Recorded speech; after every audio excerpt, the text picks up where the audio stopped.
Comment connaître l'ascendant d'une personne, surtout ça change quoi? Comment calculer l'ascendant d'un signe, connaître son rôle, savoir quand l'ascendant prend le dessus sur le signe solaire. Point. L'astrologie est faite de petites subtilités qui changent tout dans l'interprétation. Découvrez tout ce que vous devez savoir sur l'ascendant en astrologie mais aussi sur le descendant. L'ascendant d'une personne correspond à son moi intérieur, donc les aspects de sa personnalité les plus cachés.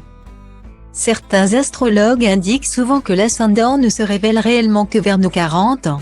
D'autres spécialistes considèrent qu'il influence le caractère social d'une personne, donc son image auprès des gens qui l'entourent.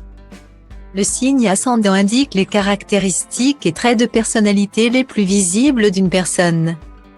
Le signe solaire, plus souvent désigné comme signe astrologique, se reflète dans ses pensées et sa conscience. Le signe lunaire quant à lui va plutôt correspondre à la personnalité émotionnelle d'un individu. Les trois signes, ascendant, solaire et lunaire, se complètent et jouent tout un rôle sur l'ensemble d'une personnalité. Mais ce ne sont pas les seuls, les planètes ont également leur part à jouer. Pour calculer le signe ascendant d'une personne, il faut connaître sa date de naissance. Comme pour le signe solaire, elle est à compléter avec un lieu de naissance et une heure précise. Le signe ascendant se détermine grâce à la position du soleil au moment d'une naissance. C'est pour cette raison qu'une personne née le 10 novembre à 7h50 n'a pas le même ascendant qu'une autre née le même jour à 18h10. Si vous ne maîtrisez pas l'heure de naissance, déterminez une heure approximative. Savoir s'il s'agit d'un créneau dans la matinée ou la soirée peut être suffisant pour avoir une idée. À vous ensuite de confirmer ou d'affirmer selon les caractéristiques de l'ascendant sur le signe.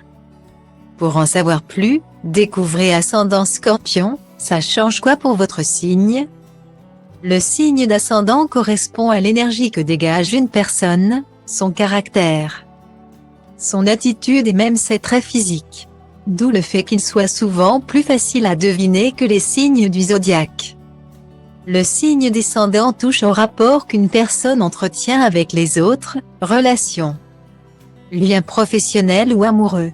Pour mieux cerner la compatibilité amoureuse d'un couple par exemple, ou savoir quel genre de partenaire n'est pas du tout compatible, connaître son descendant peut donc être important.